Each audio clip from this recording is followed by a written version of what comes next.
Okay, so get this right.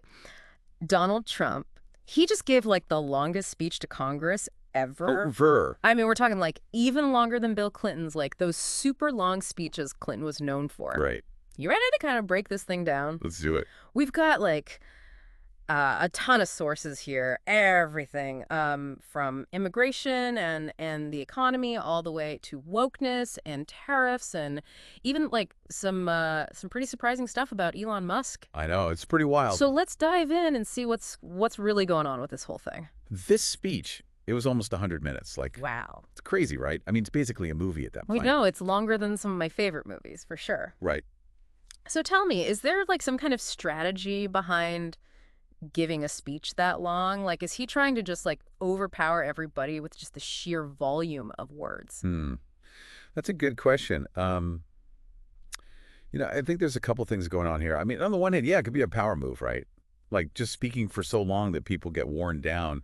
Right. But I think it's more than that. I think he wants to control the whole conversation, the narrative. Yeah, yeah. And by giving this massive, huge speech, he's kind of creating this whole universe of information. Right. Like you're almost overwhelmed by it all. Right. Like you can't even keep up with everything he's talking about. Exactly. Okay, so he's setting the stage, right? This big, epic kind of like feel to the whole thing. And then right out of the gate, he says, America is back. Yeah.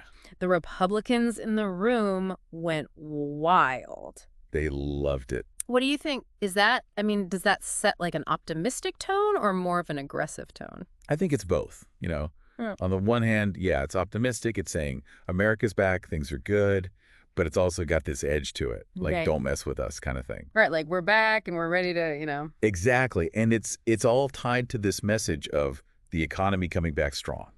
He keeps talking about how the American dream is surging back to life, which is obviously a big contrast to how people have been criticizing Biden. Right, yeah, it's like he's saying, look how much better things are now. Yeah, exactly.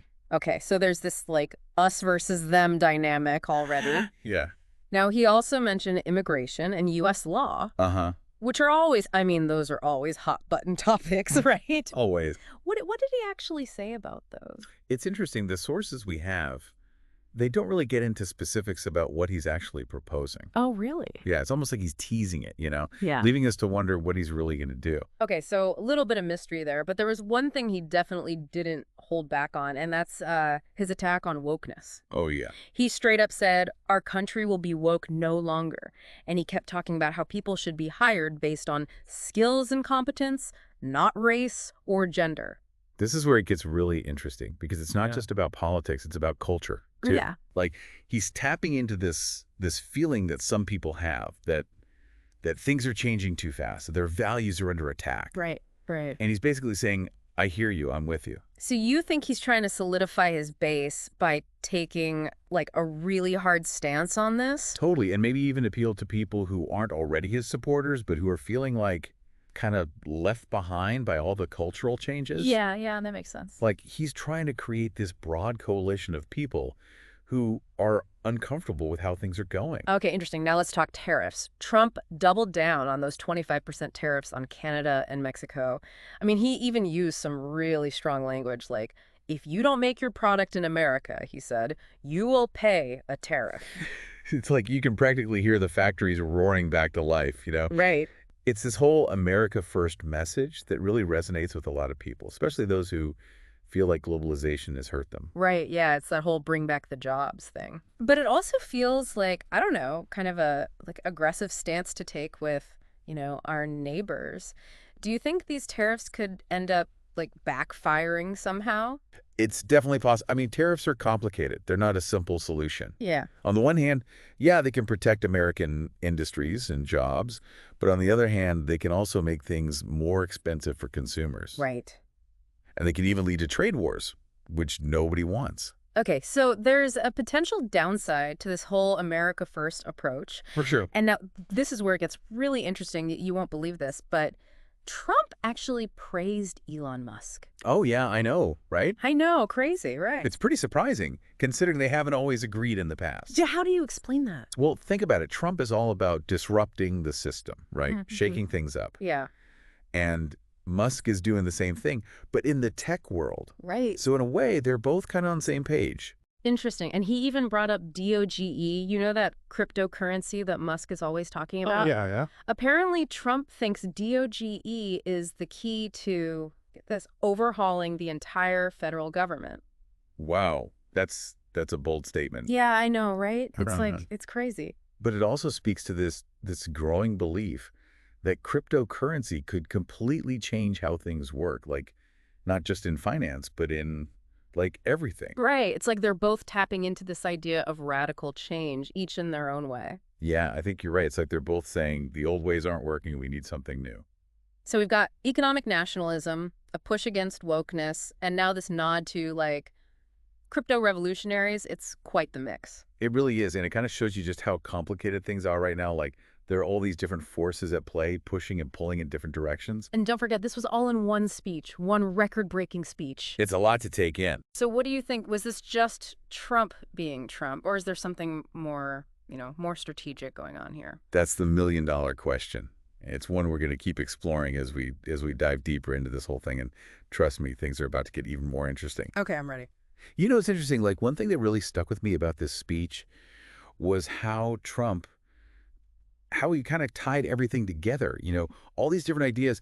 It was like he was making like a tapestry of his vision for America or something. Oh, okay, I like that. A tapestry. So what parts of that tapestry, like what stands out to you the most? Well, I mean, there's the obvious stuff we talked about, like the economic nationalism, Right. you know, like the tariffs and the whole America First thing. Right. But then he also like really focuses on social and cultural issues too, you know, like attacking wokeness and talking about traditional values and that stuff, like really hits home with a lot of people. Yeah. Yeah, yeah. It's like he's talking directly to people who feel like the country's, like changing in ways they don't like their values are being ignored or even attacked. Exactly. And then he connects those anxieties, like the cultural anxieties, to the economy. And that creates this like really powerful story. Mm-hmm. It's like he's saying, look, the elites, they're not just out of touch with your values. They're also the ones who are messing up the economy. Right. So it's like he's giving people a simple explanation for these really complicated problems, and then he's saying,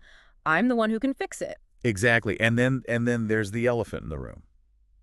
Right. What? Well, not literally an elephant, Hmm. but, you know, like the big thing nobody's talking about, the record-breaking length of the speech. Oh, right, right. Some people, they might see that as like a weakness, you know, like he's just desperate for attention or something.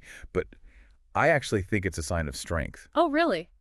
How Yeah. so? I mean, think about it. These days, everyone's attention span is so short, right? Like everybody wants instant gratification. Everything's got to be quick and easy. But Yeah. Trump, he's like, no, you're going to listen to me and you're going to listen for 100 minutes. It's almost like he's saying, if you really want to understand me, you gotta like put in the time, you gotta listen to everything I have to say. Right, exactly. He's not going to be limited to like sound bites or tweets. He's going to take his time and really lay out his whole vision, and he's daring you to look away. Wow.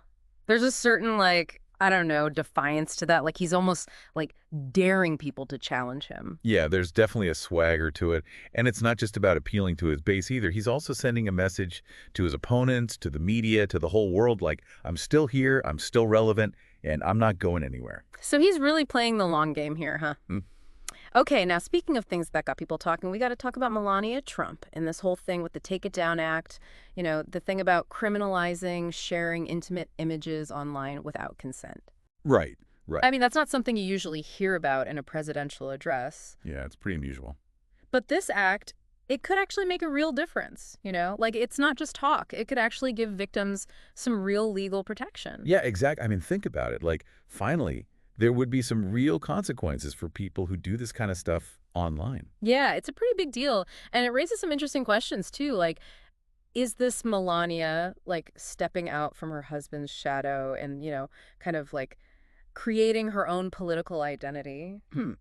That's a good question. Or is this, like, a calculated move by the Trumps to soften their image, maybe appeal to a wider audience? I think it's probably a bit of both, Yeah. you know. Mm. Melania, she's always been kind of a mystery, but she obviously cares about certain issues, and she wants to make a difference. Right, and online safety, especially for young people, that's something a lot of people care about, no matter what their politics are. Absolutely, and I think it's smart of the Trumps to focus on something like that, something that can bring people together. Yeah, because in today's world, you can't just rely on your base. You got to find ways to connect with people who might not agree with you on everything. Exactly, and maybe, just maybe, offering a solution to a problem that affects everyone, like online safety, that's a way to do that. Okay, so we've got this tapestry of economic nationalism, social conservatism, a little bit of crypto-futurism, and now this focus on online safety.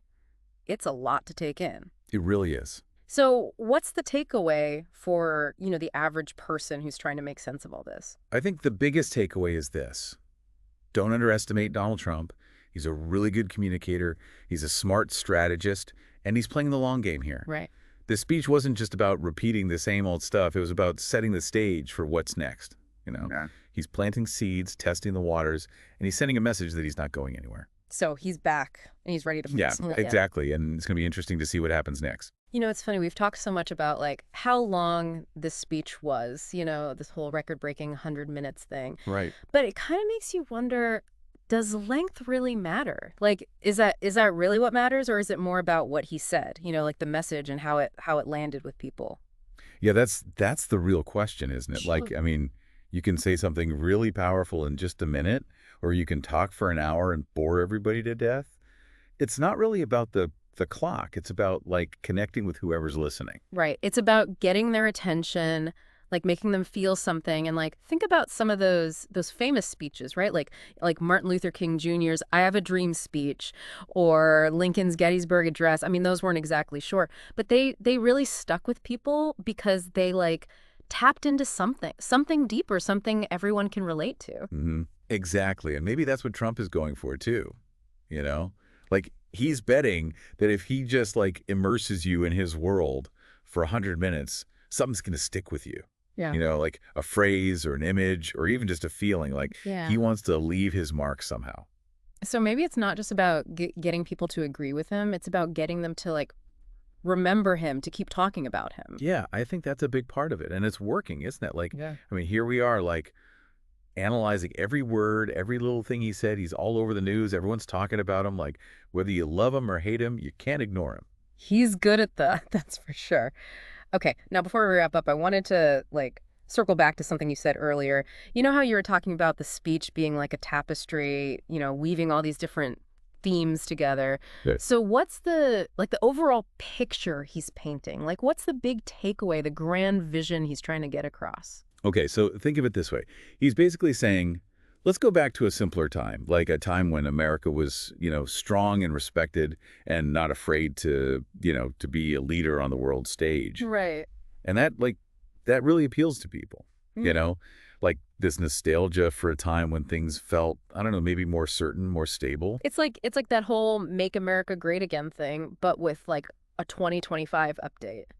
Yeah, exactly. He's updated the message a little bit, like with the cryptocurrency stuff and the online safety stuff, but the core idea is the same. Like he's the strong leader who's going to shake things up and put America back on top. It's a really powerful story, and it obviously connects with a lot of people. Yeah, and it's probably going to be the dominant story in politics for a while too. So as we kind of wrap up this whole deep dive, what's the one thing you want listeners to take away from all this? That's a good question. I think the main thing is this, like, don't underestimate Donald Trump. He's not just a sideshow or a relic of the past. He's still a major player. And his ideas, whether you agree with them or not, they're shaping the whole conversation. So stay informed, stay engaged, and don't be afraid to, like, really think critically about everything you hear. Yeah. Well said. Well, we covered a lot today, everything from economic policy and social change to like the power of words and the future of politics. It's been a fascinating deep dive, and we really appreciate you joining us. And until next time, stay curious and keep exploring.